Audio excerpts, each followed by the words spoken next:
प्रार्थना ले लिए। ह्रीङ्कारासनगर्भितानलशिखां सौक्लिङ्कलां बिभ्रतीं सौवर्णाम्बरधारिणीं वरसुधाधौतान्त्रिनेत्रोज्ज्वलां वन्दे पुस्तकपाशमङ्कुशधरां स्रग्भूषितामुज्ज्वलां त्वां गौरीं त्रिपुरां परात्परकलां श्रीचक्रसञ्चारिणीम्। जय माताजी, जय हटकेश, जय गुरुदेव। આપણે અત્યાર સુધીમાં 3 શ્લોક જોયા ગુરુ સ્તોત્રમના. એમાં ત્રીજો શ્લોક જે બહુ બધાને જ સામાન્ય રીતે પરિચિત હોય, ગુરુર બ્રહ્મા ગુરુર વિષ્ણુ ગુરુર્દેવો મહેશ્વરા ગુરુર સાક્ષાત પરબ્રહ્મ તસ્મૈ શ્રી ગુરુવે નમઃ. તો એમાં આપણે જોયું કે ગુરુ એ ત્રિમૂર્તિ રૂપે ત્રણેયનું કાર્ય એક જ ગુરુ કરે છે. બ્રહ્મા રૂપે આપણને બીજો જન્મ આપે છે, આધ્યાત્મિક જગતમાં આપણો નવો જન્મ થાય છે. આપણા મનમાં સત્યને જાણવાની ઈચ્છાનું બીજ રોપે છે અને એને અંકુરિત કરે છે, અને એવી ઈચ્છા પ્રગટ થાય છે આપણામાં કે આપણે સત્યને જાણવું જોઈએ. આપણે જીવ, જગત અને ઈશ્વર આ 3 જ વસ્તુ જાણવા જેવી છે જગતમાં. પોતાની જાતને જાણો, જગતને જાણો, ઈશ્વરને જાણો. તો એને વિશેની જે ઉત્કંઠા એ જે આપણી અંદર જગાડે છે, એનું સર્જન કરે છે, એટલે સર્જન કરનાર બ્રહ્મા છે. પછી વિષ્ણુ રૂપે શિષ્યની શારીરિક, ભૌતિક, માનસિક, આર્થિક બધી જ પ્રકારની સુરક્ષા કરે છે, બધા જ પ્રકારનું એને પોષણ કરે છે. એને જ્યારે જે પણ વસ્તુની જરૂર હોય એ એને પૂરી પાડે છે. એ રીતે રક્ષણ અને પોષણનું કાર્ય વિષ્ણુ બનીને કરે છે. અને પછી છેલ્લે મનમાં ઉઠતા વિકારોને અને ષડરીપુઓનો એનો નાશ આપણે આપણી પોતાની શક્તિથી કરી નથી શકતા. જ્યારે આપણે શરણાગતિ લઈએ છીએ ત્યારે ગુરુ એ એક રુદ્ર રૂપ ધારણ કરીને કોઈક વાર આપણને પ્રેમથી સમજાવીને, કોઈક વાર આપણને શિક્ષા કરીને, કોઈક વાર આપણી સાથે નારાજ થઈને, કોઈક વાર આપણને ધમકાવીને, જુદી જુદી રીતે પણ એ આપણી અંદરના વિકારોને નાશ કરે છે, એનો સંહાર કરે છે. અને બહારની ભૌતિક જગતમાંથી પણ કોઈ આપણા ઉપર મુશ્કેલી આવતી હોય કે કોઈ આપણા પર સંકટ આવતું હોય તો એનો પણ સર્વથા નાશ કરે છે. તો આ રીતે જ્યારે આપણને આપણી સામેથી જગતને જ વિલીન કરી નાખે છે, એટલે આખા જગતનો જેમ રુદ્ર રૂપે, મહેશ રૂપે જ્યારે આખા જગતનો વિલય કરી નાખે, એમ આપણે માટે પછી જગત રહેતું જ નથી. બધે ઈશ્વર ભાવ, બ્રહ્મ ભાવ જ રહે છે. તો અમારા સદગુરુનો એક પ્રસંગ મને આજે યાદ આવે છે કે એક સ્ત્રી ભક્તને એના કુટુંબીજનો દ્વારા વગર વાંકે ખૂબ માનસિક ત્રાસ સહન કરવો પડતો હતો. અને પછી આગળ વધતા એક ઈર્ષાનું પણ સ્વરૂપ હોય છે. કોઈ એકદમ પોતાના કાર્યમાં કુશળ હોય કે કોઈની બહુ રીતે બધી રીતે પ્રગતિ થાય કે કોઈ એટલું એક્સલન્સ પ્રાપ્ત કરે તો પણ કુટુંબમાં સાવ નજીકના ન હોય પણ થોડા દૂરના પણ સગા હોય એ લોકોથી પણ આ સહન નથી થઈ શકતું હતું.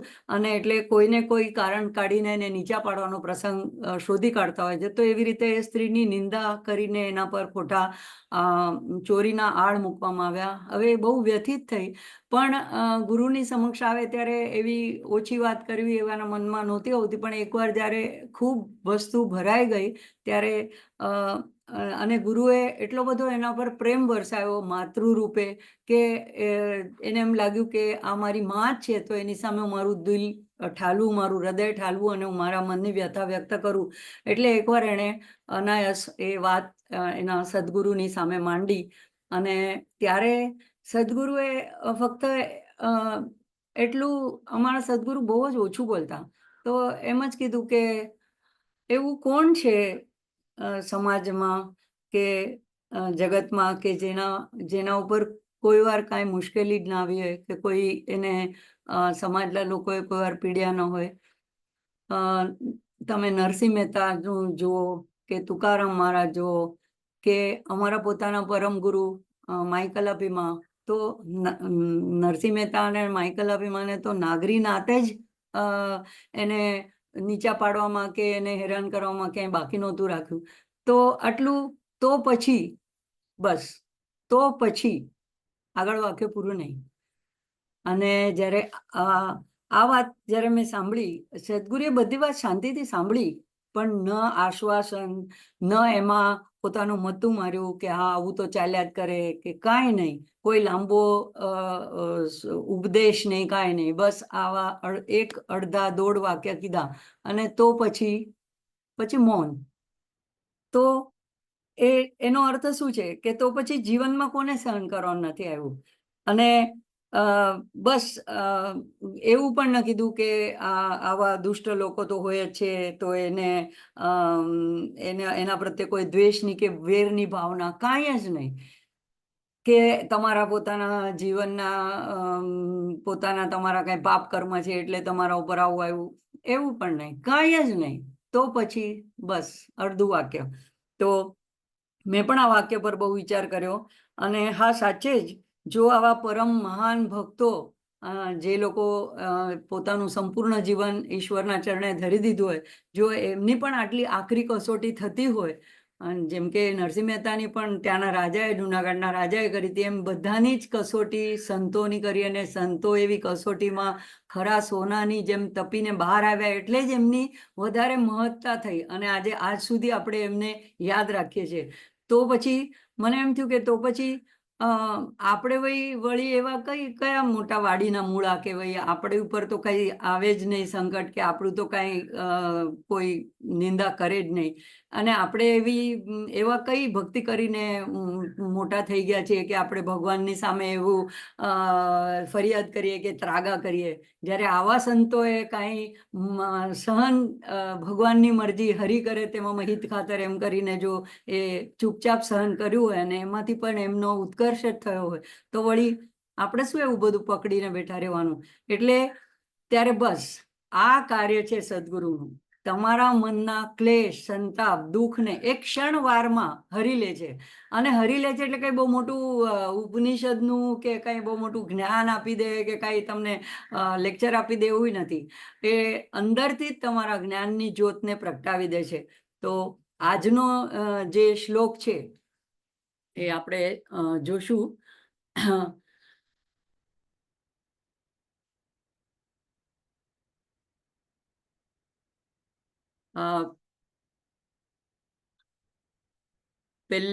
પહેલેથી બધા શ્લોક બોલી જશું. અખંડ મંડલાકારમ વ્યાપ્તમ યેન ચરાચરમ તત્પદમ દર્શિતમ યેન તસ્મૈ શ્રી ગુરવે નમઃ. અજ્ઞાનતિમિરાંધસ્ય જ્ઞાનાંજનશલાકયા ચક્ષુરુન્મિલિतं યેન તસ્મૈ શ્રી ગુરવે નમઃ. ગુરુર્બ્રહ્મા ગુરુર્વિષ્ણુઃ ગુરુર્દેવો મહેશ્વરઃ ગુરુરેવ પરમ બ્રહ્મ. કોઈ પહેલેથી જો સાક્ષાત બોલતા હોય તો ગુરુર સાક્ષાત પરબ્રહ્મ, પરમ બ્રહ્મ તસ્મૈ શ્રી ગુરવે નમઃ. અને હવે આજનો શ્લોક છે. સ્થાવરમ જંગમમ વ્યાપ્તમ યત્કિંચિત સચરાચરમ તત્પદમ દર્શિતમ યેન તસ્મૈ શ્રી ગુરવે નમઃ.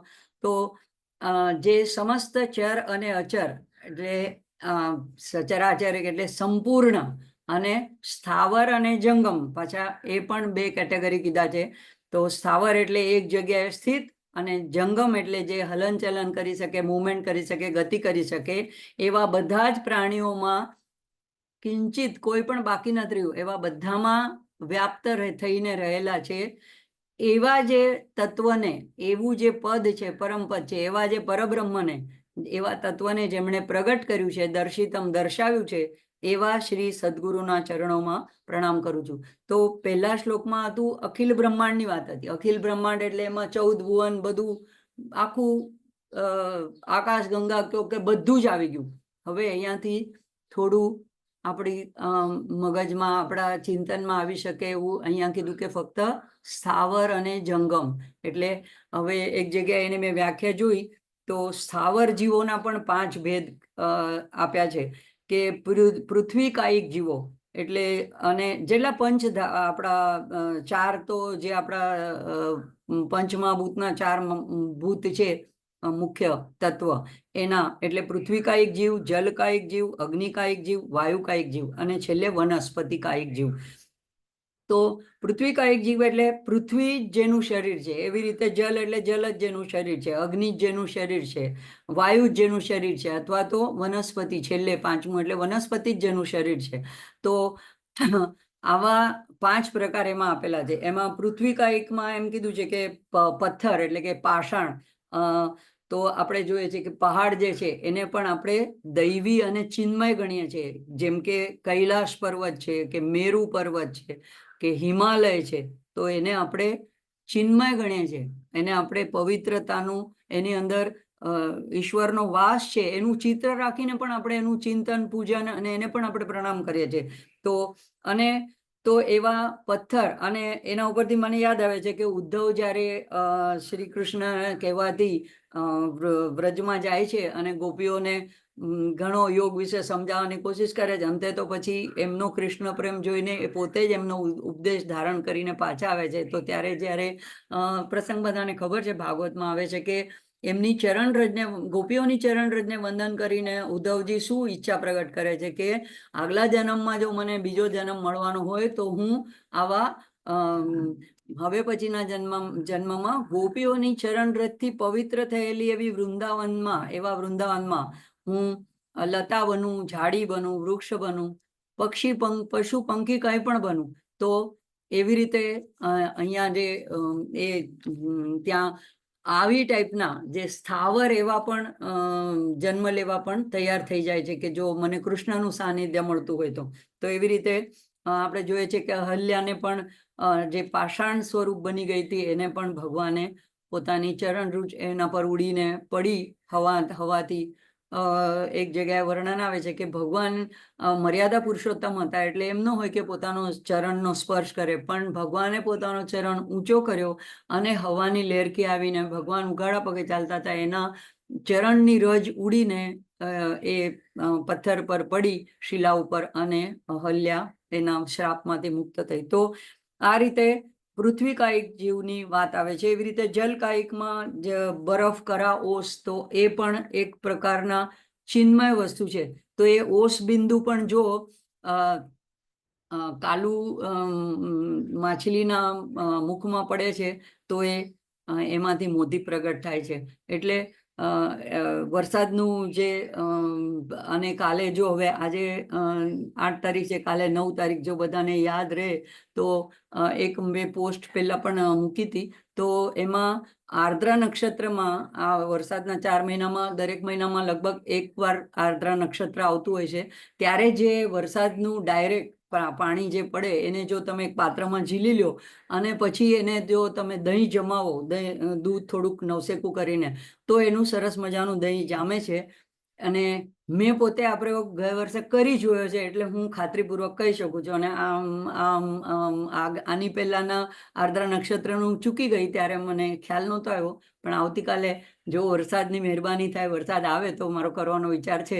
તો એ પાણીની અંદર આપણે નહીંતર એમ કે દૂધ જમાવવું હોય તો બેક્ટેરિયા જોવે, અને એને માટે થઈને આપણે મેળવણ નાખીએ ત્યારે જ એમાંથી પછી બીજું દહીં બને છે. તો પહેલાના જમાનામાં ઋષિમુનિઓને જે એકદમ પર્વતો, ગુફાઓમાં રહેતા હશે તો ત્યાં કેવી રીતે આ બધી વસ્તુ અશક્ય હોય. તો આ રીતે આપણું આવું સાયન્સ છે કે આર્દ્રા નક્ષત્રના જળમાંથી પણ દહીં બને છે. તો એની અંદર પણ એક પ્રકારનો જીવ છે, એણે જળરૂપી જીવ ધારણ કર્યો છે. તો અગ્નિકાયિક જીવ એમ કહેવાય છે કે જે વીજળી છે કે અગ્નિ દીવાની જ્યોતિ છે. એ જ પ્રમાણે વાયુકાયિક જીવ એટલે આંધી, વાવાઝોડું, તો એનામાં પણ કેટલો પ્રચંડ વેગ હોય છે. તો એ રીતનો જાણે કે જીવ છે. અને વનસ્પતિ જીવ, તો વનસ્પતિ તો આપણે બધા જાણે છે, આપણા ત્યાં વૈજ્ઞાનિકોએ પણ એ સાબિત ઘણા વર્ષો પહેલા કરી દીધું છે. જગદીશચંદ્ર બોઝે કે વનસ્પતિમાં પણ જીવ છે. એની પહેલા લોકો આ વાતથી અજાણ હતા, પણ આપણું શાસ્ત્ર તો કે જ છે, અને એમણે વૈજ્ઞાનિક રીતે પણ સિદ્ધ કરી દીધું. તો અને એટલા માટે એમ કહેવાય છે કે આપણે જે તોરણ બાંધીએ છીએ એમાં આંબાના પાંદડાનું તોરણ કરીએ છીએ ઘરની બહાર, કે જ્યારે ઘટ સ્થાપન કરીએ છીએ ત્યારે પણ એમાં 5 પ્રકારના પાંદડા, એમાં ખાસ કરીને આંબાના પાંદડાથી કળશની નીચે પાણી ભરેલા કળશમાં ઘટ સ્થાપનમાં મૂકીએ છીએ. તો એ ઘણા કલાકો સુધી, એમ કહેવાય છે 2 દિવસ સુધી ઓક્સિજન એમાંથી પ્રસારિત કર્યા કરે છે. તો આ રીતે એની અંદર પણ એક પ્રકારનો જીવ છે. તો એ વનસ્પતિક જીવ. તો આ બધા થઈ ગયા સ્થાવરના ઉદાહરણ. અને જંગમમાં તો પછી દરેક પ્રકારના જીવ, તો આપણે તો કહીએ જ છીએ કે 84 લાખ યોનિમાંથી ફરી ફરીને પછી મનુષ્ય દેહ મળે. તો વૈજ્ઞાનિકો ભલે હજી શોધ કરતા રહે, નેશનલ જીઓગ્રાફિક વાળા બધા એમેઝોનના ને બધા જંગલોમાં જઈને કે હવે આ નવી જીવજંતુ ને આ પ્રજાતિ મળીને એનું આ નામ છે, પણ અનેક જાતના જીવ જંતુઓ, પછી જમીન ઉપર ચાલનારા કે આકાશમાં ઉડનારા, ખેચર, નભચર જેને કહેવાય, જળચર, અને મનુષ્ય, આ બધા જે છે એ બધાનો સમાવેશ જંગમમાં થાય છે. તો જો આ સદગુરુ જે છે એ આવો આપણને દ્રષ્ટિ આપે છે કે આ બધાની અંદર ઈશ્વર રહેલો છે, અને એ ઈશ્વરનું ચૈતન્ય જ આ રીતે કાર્ય કરી રહ્યું છે. તો પછી આ જો વસ્તુ મગજમાં બરાબર બેસી જાય, દ્રઢીકરણ થઈ જાય આ બોધ, તો પછી કોઈની હિંસા કરવાનું રહે નહીં, બને જ નહીં. કારણ કે એમ એક સંત કહેતા હતા કે જો હાથ ઉપર આવીને મચ્છર બેસે તો મચ્છર ઉપર મારવાને બદલે હાથમાં બીજી તરફ તમે આમ કરીને ઠપકારો તો એ મચ્છર કે જીવડું હશે એની મેળે ઉડીને ચાલ્યું જશે. તમારે એને ભગાડવો જ છે, મારી નાખવાનું તમને અધિકાર નથી. એવી જ રીતે પહેલાના જમાનામાં લોકો સૂકા એવા લીમડાના પાંદડાની ધૂણી કરતા હતા, એનો ધુમાડો કરતા હતા, તો મરી નહોતા જતા, પણ ધુમાડાથી એવી તીવ્ર વાસથી કે કપૂર કે લવિંગ કે એવું નાખીને દીવામાં કરે તો ભાગી જતા હતા, દૂર ચાલ્યા જતા હતા. તો આ રીતે સર્વભૂત હિતે રતા, ગીતાનો જે એક મધ્યવર્તી એવો એક જે ભાવ છે કે દરેકની અંદર દરેક જીવનું ભલું થાય એવો જે ભાવ, એ દર્શાવવા માટે આવો જ્યારે બોધ ગુરુ સદગુરુ આવું તત્વ દર્શાવે છે ત્યારે એ બોધ સ્થાયી થાય છે. અને જેમ કે આપણે મહાવીરની કથા પણ સાંભળીએ છીએ કે એમાં ચંડ કૌશિક નાગ, જ્યાં લોકો એમને જવાનું કીધું કે આ ઝાડીમાં નહીં જતા, અહીંયાથી આ રસ્તેથી પ્રભુ તમે વિહાર ન કરો, ત્યાં એક નાગ રહે છે અને એ બધાને ડસી લે છે. તો ભગવાન ત્યાંથી જ જાય છે અને એને ઉપદેશ આપે છે. તો જેના મનમાં યોગશાસ્ત્રમાં પણ, પતંજલિ યોગશાસ્ત્રમાં કીધું, જેના મનમાં બહુ પૂરેપૂરો અહિંસાનો ભાવ હોય છે, એની આસપાસમાં પણ લોકો એ વેરવૃત્તિ છોડી દે છે. એટલે એને આવી ઝેરી વસ્તુઓ કે વીછી કે ના કે કંઈ કરતા નથી. નહીં તો આવા ઋષિમુનિઓ જે જંગલમાં રહીને દિવસ રાત તડકોટ ની પરવાર કર્યા વગર તપ કરતા હોય, ધ્યાનમાં બેઠા હોય, તો કોઈ પણ આવીને જીવજંતુ એમને કરડી જઈ શકે. પણ જેના મનમાં આવો અહિંસાનો ભાવ હોય છે, જે બધામાં પરમાત્મા તત્વને જોવે છે, એની સામે એવા હિંસક જીવો પણ પોતાનો સ્વભાવ છોડી દે છે. એવી જ રીતે આપણે જોયું હતું કે મેં પોતે જોયું હતું, અમે લોકો સૌરાષ્ટ્ર બાજુ ગયા હતા ત્યારે એક જગ્યાએ અમારા ડ્રાઈવરે કીધું કે અહીંયા એક તપસી બાબા કરીને રહે છે, તમારે દર્શન કરવા હોય તો. અને એણે કીધું કે મારા દાદાના હાથ પકડીને હું જતો હતો, ત્યારથી અમે એમને જેવા જોઈએ છે એવા જ અત્યારે પણ એવા દેખાય છે. તો તાંબા જેવું ચળકતું એવું તેજસ્વી શરીર એમનું, ક્યાંય અંદર ખેતરોમાં, ઝાડીઓમાં, એમાં ઘણા પેલું પંથ કાપીને અમે ત્યાં સુધી પહોંચ્યા, લોકોને પૂછતા. તો એક ખાટલી જેવામાં બેઠા હતા અને બિલાડીના તરત જન્મેલા બચ્ચાઓ નાના હતા. હવે બિલાડી પોતાના નાના બચ્ચાઓ જન્મેલા હોય એની પાસે કોઈને આવવા ન દે, એને બદલે એના એક ખોળામાં બેઠું હતું, એક અહીંયા ખભા પર હતું, એક માથા પર કંઈક કરતું હતું. તો એ શાંતિથી અમારી સાથે વાત કરતા હતા. તો જાણે કે કંઈ એકદમ બધું સહજ જ છે. તો એવા લોકો જેના મનમાં આવો ભાવ હોય છે કે બધામાં જ પરમ તત્વને જોઈએ છે, એને કોઈનાથી ભય નથી હોતો અને એનાથી બીજાને પણ ભય નથી હોતો. આપણે સપ્તસતીમાં પણ જોઈએ છે કે સુરત રાજા જ્યારે જંગલમાં જાય છે અને જોવે છે, મેધા ઋષિના આશ્રમમાં જાય છે, ત્યારે ત્યાં હિંસક પશુઓ પણ પોતાની વૃત્તિ છોડીને શાંતિથી બેઠા હોય છે. આવું ઘણા આશ્રમમાં ઘણી જગ્યાએ ઉલ્લેખ આવે છે કે ત્યાં હિંસક પ્રાણીઓ પણ એક જ જળાશયમાંથી ગાય અને વાઘ બંને સાથે પાણી પીતા હોય. તો મનથી આપણે શું કરી શકીએ? તો આપણે મનથી કોઈની હિંસાનો વિચાર ન કરીએ, કોઈને માટે કટુ વચન બોલીને માનસિક રીતે એને હર્ટ ન કરીએ. તો એટલું તો આપણે કરી જ શકીએ. આમ આ બધા સત્સંગમાં આપણે આવતા હોય એટલે એમ કોઈને મારામારી કરીને જુડી નાખીએ કે કોઈને ખતમ કરી નાખીએ, એવી હિંસા તો આપણા મનમાં ન હોય. પણ આવી રીતે પણ આપણી માનસિક કે વાચિક પણ હિંસા ન થાય એવું આપણે કરી શકીએ સાધના તરીકે. તો સદગુરુ પોતાના આચરણથી અને જીવનથી આપણને આ શ્લોકનો અર્થ હોય છે એ દર્શાવતા હોય છે. અને એટલા માટે કારણ કે એમને આસપાસ બધે જ એક જ તત્વના દર્શન થતા હોય છે, એટલે આજુબાજુની પરિસ્થિતિ પર પણ આ જ વસ્તુની અસર પડતી હોય છે. હવે મને શરણાનંદજી મહારાજના જીવનનો પ્રસંગ આવે છે. તમે જો યુટ્યુબ પર પણ જોશો અથવા તો ગૂગલમાં જશો, રામસુખદાસજી મહારાજ જે સાધક સંજીવની જેમણે લખી, જેને આખી જિંદગી ગીતાનો પ્રચાર પ્રસાર કર્યો, અને એક એવા હું કહીશ કે અતુલનીય એવા કોઈ સંત થયા નથી કે હજી સુધી આ જગતમાં હમણાં 2005માં એમનું નિર્વાણ થયું, તો અત્યારે આ સદી સુધી હતા તો પણ એમનો એક પણ ચિત્ર, એમનો એક પણ ફોટોગ્રાફ અવેલેબલ નથી. એવા એકમાત્ર એવા સંત છે કે એવું ઈચ્છતા પણ નહોતા, અને એકદમ નિસ્પૃહી. તો એ જેને માનતા હતા, ભલે દીક્ષા લઈને એમ નહીં, પણ એમને જેને ગુરુ સ્થાને માનતા હતા, એવા શરણાનંદજી મહારાજ, જે નાનપણમાં 8-9 વર્ષ સુધી તો એમને ચક્ષુ હતા, પછી કોઈ કારણસર કોઈ બીમારીથી એમના ચક્ષુ ચાલ્યા ગયા, અને પછી એ પ્રજ્ઞાચક્ષુ થઈ ગયા. અને એટલું દુઃખ પડ્યું કે પોતાના ઘરના લોકોને એનાથી પોતાનાથી ત્રાસ ન થાય એટલા માટે થઈને એમણે છેલ્લે એટલું ચિંતન કરીને સંન્યાસી જ બની ગયા અને ઘર છોડી દીધું. તો એ શરણાનંદજી મહારાજના જે વચનો છે એ તો એક રામસુખદાસજી મહારાજના અર્થમાં શબ્દોમાં કહીએ તો એક જેમ ષટ શાસ્ત્ર છે એમ એક 7મો એ શાસ્ત્ર જ છે.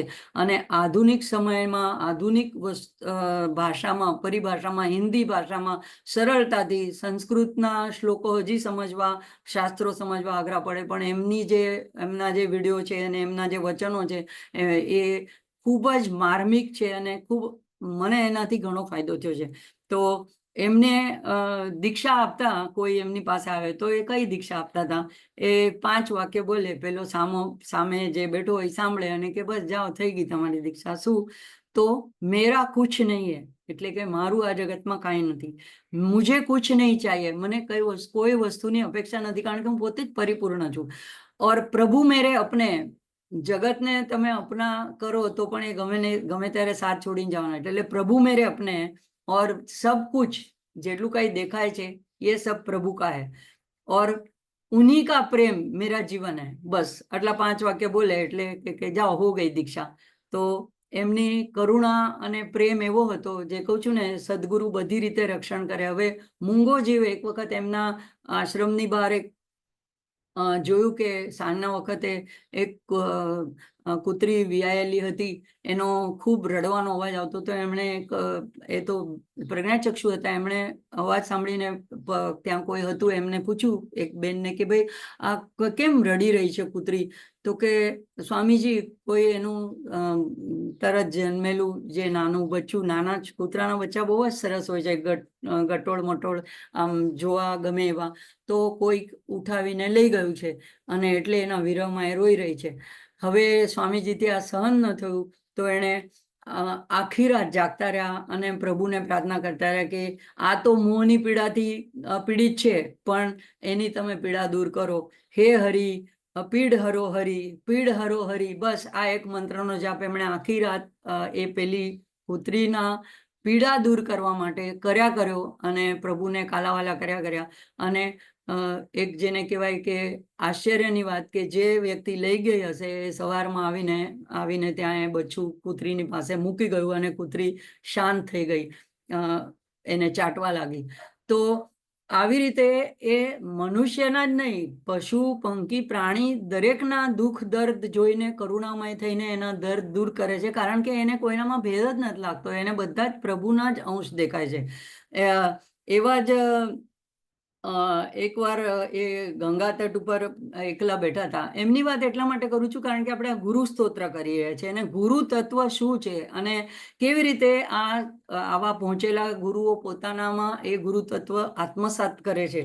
તો પહેલા તો એમના એક સદગુરુ એમને શિષ્ય તરીકે સ્વીકાર્યા અને પોતાની સાથે એની મંડળી જતી હતી તો લઈ ગયા. પછીથી તો દરેકનું શરીર છે એટલે સદગુરુનું પણ શરીર છોડવાનો સમય આવ્યો, તો ત્યારે એમને એમ થઈ ગયું કે હવે મને કોણ શિક્ષા કાંઈ આપશે, મારી કાંઈ મૂંઝવણ હશે. તો ત્યારે એમના ગુરુએ કીધું કે એસા ક્યું સોચતે હો મેરે અનેક શરીર હૈ, तुम्हें जब आवश्यकता होगी मैं मिल जाऊंगा, એટલે કે હું કઈ આ એક જ શરીરમાં વાસ કરું છું, આ ખાલી એક જ શરીર ગુરુ તરીકે છે, મારા તો અનેક શરીરો છે. એટલે ગુરુ પણ એટલા પહોંચેલા હતા. એટલે એણે કીધું કે તમને જ્યારે આવશ્યકતા હશે ત્યારે હું તમને આવીને મળીશ, એટલે કોઈ પણ રૂપે. તો એ પછી ચરણાનંદજીએ લખ્યું છે કે એમને જ્યારે જ્યારે કોઈ સમસ્યા આવતી તો કોઈને કોઈ રૂપે કોઈને કોઈ વ્યક્તિ આવીને એમને સમસ્યાનું સમાધાન કરી દેતું. તો આ એમની હજી સાધના હતી.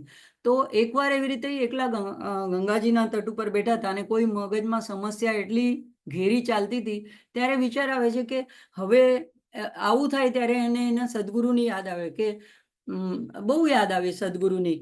તો એમને પછી એમણે તરત જ વિચાર આવ્યો કે સદગુરુજીએ એમ કીધું કે અનેક શરીર ગુરુદેવતાના છે. તો એમ થયું કે જો એમને અનેક શરીર એમના હોય તો આ શરીર પણ તો એમનું જ છે પોતાનું.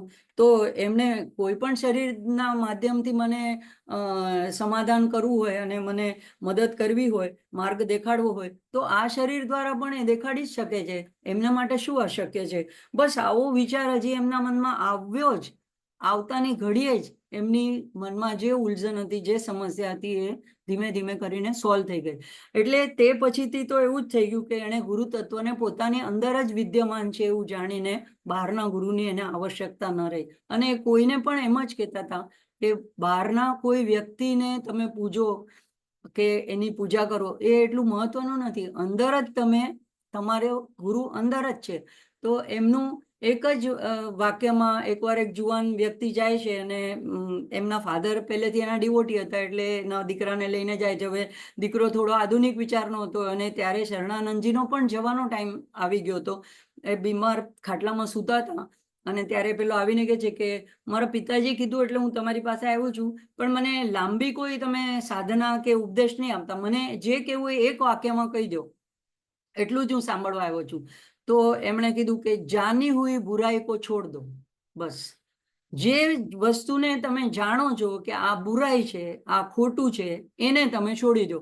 એના સિવાય બધું શાસ્ત્ર જાણવા માટે કે આને વિધિ કહેવાય, આને નિષેધ કહેવાય, આમ કરો તો પાપ લાગે, આમ કરો તો આમ થાય, એટલું બધું પડપૂછમાં પડવાની જરૂર નથી. હવે આપણને ખબર હોય કે ખોટું બોલવું એ ખોટું છે, સત્યનું આચરણ કરવું જોઈએ, તો પણ આપણે લોભ, લાલચ, સ્વાર્થ, પોતાના અહંકારને વશ થઈને કે પોતાની જાતને બચાવવા માટે થઈને કે કોઈ પણ કારણસર ખોટું બોલી દેતા હોય, સાવ સહજમાં પણ બોલી દેતા હોય, તો એ જાણે છે એ આ બુરાઈ છે, છતાં પણ આપણે આચરણમાં લાવીએ છીએ.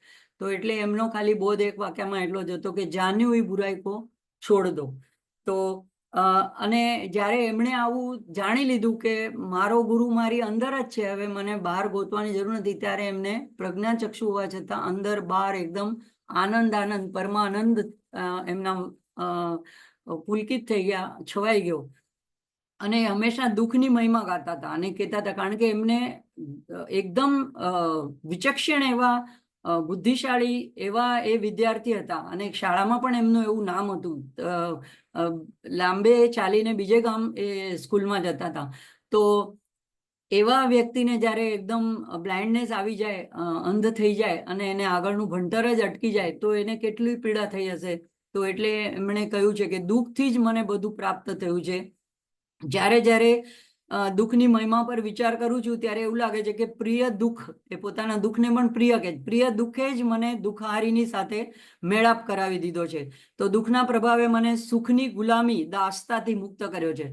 હવે એ દાસતા એમનો એક ખાસ શબ્દ છે કે તમને દુઃખની ગુલામી તમારે નહીં રાખવાની, કે સુખની, કે મને આ સુખ મળે તો જ હું જીવી શકું, મને આમ થાય તો જ મને સારું લાગે. તો એમાંથી મને આ દુઃખે મને એમાંથી છોડાવી દીધો છે. એમના જીવનના ઘણા પ્રસંગો છે, તમે જેને પર્સનલી ઇન્ટરેસ્ટ હોય તો મને કોન્ટેક્ટ કરજો, તો હું કહીશ કે ક્યાંથી તમે વાંચી શકો છો. બુક્સ પણ એમની ઓનલાઈન અવેલેબલ છે. એટલે હંમેશા એમનું કહેવાનું હતું કે गुरु विषय के जिसकी अपनी कोई चाह नहीं होती उसकी चाह सबको होती है. એટલે કે જેની પોતાની કોઈ પર્સનલ વ્યક્તિગત ઈચ્છા નથી હોતી, એને કોઈ ચાહના નથી હોતી, કોઈ વ્યક્તિ પાસેથી પણ નહીં, કે સમાજ પાસેથી પણ નહીં, કે ઈશ્વર પાસેથી પણ નહીં, એવો જે નિર્મોહી, જેને ઈચ્છા રહિત એવી જે વ્યક્તિ બની જાય છે, એની ચાહના સૌ કરે છે. એની પાસે જવા બધા ઝંખે છે. તો આજે કોકે પોસ્ટ પણ જયાબેને કર્યું છે, બહુ સરસ કર્યો છે. વિશ્વામિત્ર અને વશિષ્ઠજી બંનેની વચ્ચે જે સંવાદ થાય છે કે તપ વધે કે સત્સંગ વધે, અને તો એમાં એ સરસ વાક્ય છે, સત્સંગ કી આધી ઘડી તપ કે 1000 વર્ષ 1000 તો ભી નહીં બરાબરી સંતન કયો વિચાર.